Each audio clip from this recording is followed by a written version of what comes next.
Hello everyone, आज ना मेरी आम पापड़ की रेसिपी बिगड़ गई तो मैंने सोचा कि आपके साथ शेयर कर देती हूँ कि मैंने क्या गलतियाँ की जो आप ना करें। तो इस मौसम में ना अभी मतलब मैंगो का जब सीज़न चलता है ना तो बहुत सारे लोग आम पापड़ बनाने का सोचते हैं।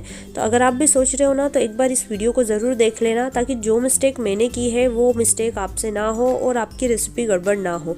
तो ये आम पापड़ मैंने आज से 3 दिन पहले बनाए थे और 3 दिन तक मैंने इसे सुखाया। उसके बाद मैं आपको इसे कट करके दिखा रही हूँ और आज भी 3 दिन के बाद भी मैं इसे काट रही हूँ ना तो ये बिल्कुल हलवे की तरह सॉफ्ट और चिपचिपे हैं।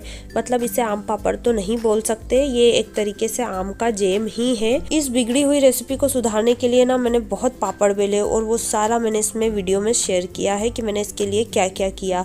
तो सबसे पहले यहाँ पर मैंने 2 बड़े साइज के मैंगो लिए हैं। ये ना मैंगो जो है मेरे हस्बैंड हैदराबाद से लेकर आए थे और जब लेकर आए थे तब ये बिल्कुल कच्चे थे, ग्रीन, लेकिन ये फ्रिज में रखे रखे 10 दिन हो गए इसे लगभग और ये अंदर से बिल्कुल पक चुके हैं और खाने में ये बहुत ही टेस्टी थे। तो मैंने तो इसे कच्चा आम समझ के लिया था लेकिन ये अंदर से पका हुआ निकला। तो 2 आम ये ले लिए मैंने और ये लगभग 1 किलो के समथिंग केरिया है जो कि पहले तो कच्ची थी लेकिन अब फ्रिज में रखे रखे पक गई है और ना तो कट रही है ना छिला रही है। तो मैंने इसका हाथों से जूस निकाल लिया। अब इस मैंगो के जूस को मैंने डाला एक बड़े से मिक्सी के जार में और उसमें पानी, शक्कर कुछ नहीं डालना है, बस आपको ढक्कन लगाना है और उसे अच्छे से ब्लेंड कर लेना है और इसका एक फाइन पेस्ट रेडी कर लेना है। अब इस पिसे हुए जूस को ना मैंने एक कढ़ाई में छान लिया क्योंकि इसके अंदर बहुत सारे रेसे थे तो इस छानने से वो सारे रेसे निकल गए हैं। अब इस मैंगो के पल्प में मैं डाल रही हूँ 1 कटोरी भर के शक्कर। अब शक्कर कितनी डालनी है तो जितना मैंगो का पल्प निकला है उससे आधी शक्कर डालिए। मतलब 2 कटोरी भर के पल्प है तो 1 कटोरी शक्कर डाल दिए मैंने। अब इसे मैंने इंडक्शन पे रख दिया है और इसे मैं लगभग पका रही हूँ ताकि ये थोड़ा गाढ़ा हो जाए। और बीच में ही पकते पकते मैंने इसमें 1 चम्मच काला नमक, 1 चम्मच चाट मसाला और 1 चम्मच चिली फ्लेक्स डाल दिया है।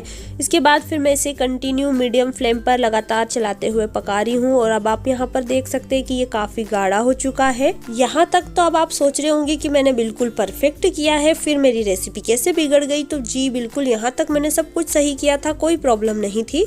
इसके बाद मैंने ग्रीस की हुई प्लेट में इसे डाल के सेट कर दिया।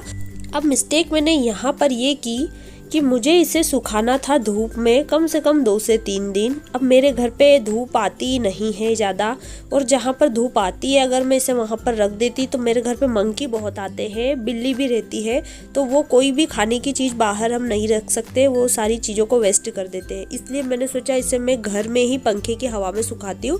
तो मैंने 2 दिन तक इसे फैन में ही रखा, रूम टेम्परेचर पर ही रहने दिया, जिसकी वजह से ये 2 दिन के बाद भी नहीं सूखा।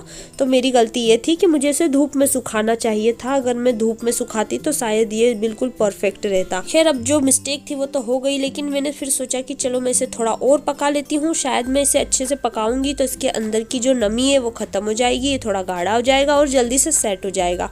तो मेरा ये आइडिया मुझे लगा कि काम करेगा, इसलिए मैंने इसे कढ़ाई में डाला और इसे कम से कम 5 से 10 मिनट मीडियम फ्लेम पे और पकाया और मैंने इसे थोड़ा और थिक कर लिया। उसके बाद फिर मैंने इसे दोबारा से ग्रीस की हुई प्लेट में सेट किया और इसे सेट करने के बाद फिर मैंने वापस से इसे धूप में नहीं रखा क्योंकि मैंने आपको बताया कि मैं इसे धूप में नहीं रख सकती, मेरे घर पे धूप इतनी प्रॉपर नहीं आती है और अगर छत के ऊपर सुखाती हूँ तो मैंने आपको बता दिया मंकी और कैट रहने नहीं देते कोई चीज़। तो इसलिए इसे भी मैंने रूम में ही सुखाया 2 दिन तक। जब 2 दिन के बाद मैंने इसे चेक किया तो ये तले में बिल्कुल चिपक चुका था, निकल ही नहीं रहा था।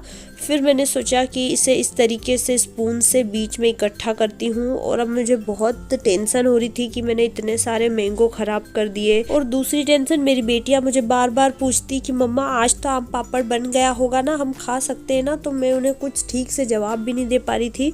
तो फिर मैंने सारा जो बैटर था ना उसमें से मैंने आधा बैटर की इस तरीके से गोल गोल गोलियां बनाई और उसके ऊपर थोड़ा सा चाट मसाला स्प्रिंकल करके उनको जो गटागट गोलियां मिलती है मार्केट में वो बना कर दी। और बाकी का जो बैटर बचा हुआ था उसको मैंने इस तरीके से एक कांच के जार में भर दिया और फ्रिज में स्टोर कर दिया।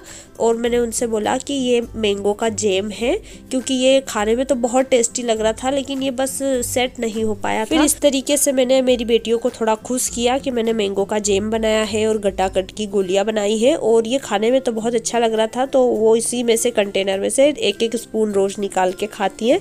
तो आई होप आपको ये वीडियो पसंद आई होगी। लाइक करना ना भूले और सब्सक्राइब जरूर कर ले। Thank you.